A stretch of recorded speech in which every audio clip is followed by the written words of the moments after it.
రెండో అమ్మమ్మ ఇంటికి సింగపూర్లో బుద్ధ దేవాలయం. ఇక్కడ బుద్ధుని పన్ను ఒకటి ఉందంట.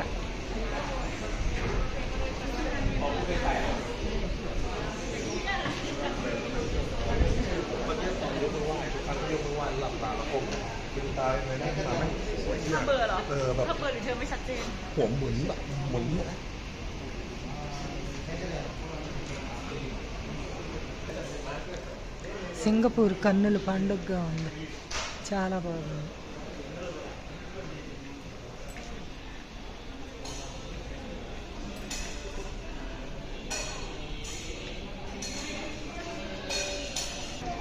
అద్భుతంగా ఉంది సింగపూర్ బుద్ధ దేవాలయం.